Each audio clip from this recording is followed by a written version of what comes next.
Welcome to the POTS autocomplete interview. I'm Aimee Esther, and I'm an expert on all things POTS. I've done tons of research about POTS, and I've lived with it for 8+ years now, and I have the answers to your most asked questions. Let's start with what POTS syndrome. So I did have to put syndrome, which doesn't make a lot of sense. If not, Google would pull up pots and pans and other things that were not related. The first question we have here is, what is POTS?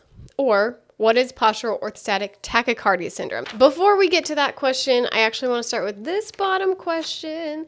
What does POTS syndrome stand for? POTS syndrome stands for postural orthostatic tachycardia syndrome. Postural, which is the position of your body. O stands for orthostatic, which means an upright position. People who have POTS get ill when they are in an upright position. It could be standing, but we also get sick when we sit in a chair with our feet down. Tachycardia is an abnormal heartbeat. So when a normal human being stands, gravity pulls your blood to the earth, and then your body will get that blood to keep moving so that you don't pass out.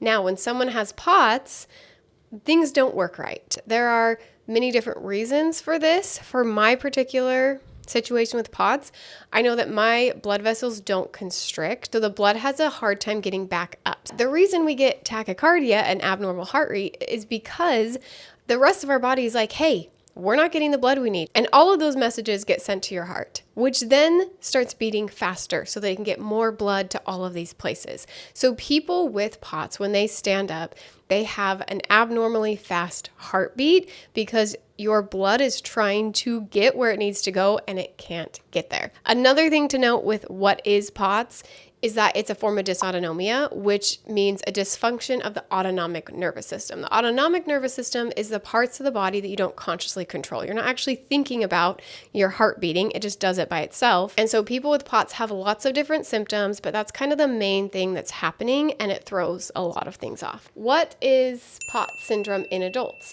It can start for various reasons. It could start younger in your teens, it could start older, it could start after another illness. Like, there's just so many factors. So I don't know what exactly you're looking for here, except that yes, you can have POTS as an adult. What is POTS salt? It is often recommended that people who have POTS have more salt in their diet. And that is because we often have low blood volume. We already have problems with our blood circulating, but when you have low blood volume, like not enough blood, it makes it even worse. From what I've read, we're recommended to have 3 to 5 grams of salt each day. What I personally do is take Vitassium. This video is not sponsored by them, but they have sponsored me in the past, and I am a huge fan. Companies like Vitassium, and I'm sure there's others out there, have created the right ratio of electrolytes that we need, because just increasing your table salt may not be the right choice for you.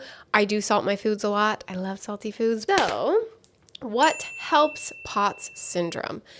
This is a great question. I have many videos on this. I will link them down below, but I will just go through the basics. We did just talk about salt, but don't just increase your salt. You want to also increase your water, because if not, it's not really going to help. Next, I would say, is a lower carb diet, if that's a possibility for you. Many people with POTS have multiple chronic illnesses, so I know for me, there's other problems that I have if I don't eat carbs for other illnesses that I have, but I've heard that up to 1/3 of your blood supply can go to your digestive system if you have a high carb meal, and that is not good for someone with POTS. Another thing is, don't stand too long, and if you do have to stand, I would recommend doing exercises with your muscles, trying to squeeze your muscles or going up on your toes or doing little squats. And also changing your position can help a lot. You will feel better laying down, but if you lay down too much, you'll end up feeling worse overall. The biggest thing that's helped me is compression socks.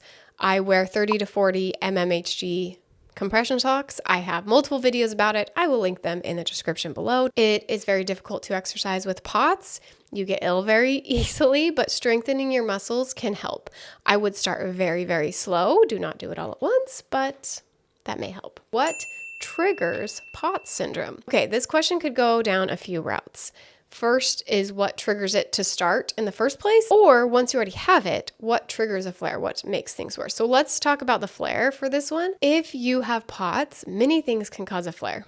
stress, excess heat, getting too hot, being in the sun, not drinking enough water, not having enough salt, as we talked about, not having a healthy enough diet may contribute, and pretty much doing anything for too long, resting, standing. Change is our friend. A few other things would be like being on your period. I personally don't drink alcohol, but I have heard that drinking alcohol can cause a flare as well. All right, next is what mimics POTS syndrome. I personally was misdiagnosed multiple times. You can't just see it on a blood test.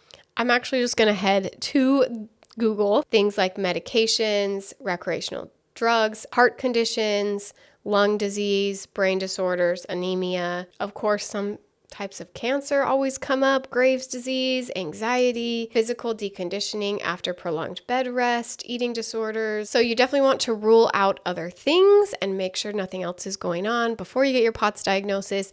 I kind of had the opposite story where I ruled out so many things that there was not much left to find. And when I found POTS, my whole world made more sense. Who diagnoses POTS syndrome? So in my experience, I had an internist diagnose my POTS syndrome.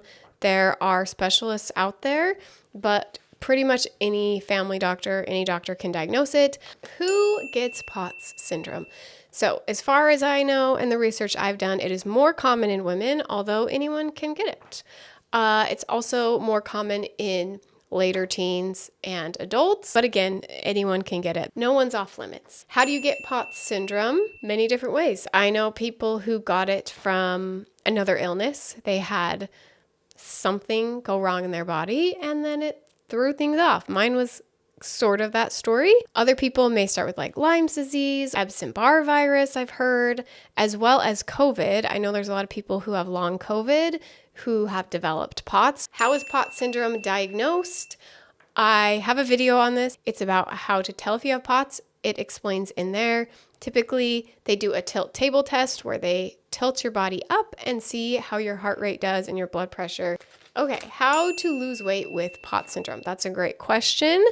I would say it depends on your body and your multiple factors of chronic illness. If you have other chronic illnesses, that's of course going to affect it. But if you're just talking about like the classic ways to lose weight, eat healthy, exercise, I would say do more strength exercises, do them sitting down. Things like rowing or just lifting weights while you're sitting down. That can be a way to decrease your symptoms, but still increase your muscle. But I do recommend exercising if you have POTS. I find that anytime I'm in a normal exercise routine, I feel better. That does not mean that I exercise hard. I have to go very slow and listen to my body. And when it comes to diet, I would recommend the same thing I talked about earlier, which is a lower carb diet, especially refined carbs and lower processed foods, a very clean diet if you don't have other illnesses that make that difficult, like some of us. Anyway, how long does POTS syndrome last? I know some people who have had significant healing from POTS. I also know many people who have had it and cannot seem to get fully rid of it. So do I think it's possible to get rid of POTS? Sure. I think it depends on the reason it started, your particular body, and many other factors. But I wouldn't start your journey expecting it to be gone. I would start your journey expecting to have things get better. When I just believe things will get better instead of things will be gone forever, I always have more happiness. I have more peace. I see the small changes because if not, I'm not noticing when something gets better. I just want it gone. Okay, it looks like the rest of these we've already talked about. That is it for the POTS autocomplete interview with me, Aimee Esther, your expert on all things postural orthostatic tachycardia syndrome. If you want to live an amazing life with chronic illness, comment below what is the hardest thing about POTS syndrome for you. All right, my friend, I will see you on the next video. I'm gonna let the sun shine in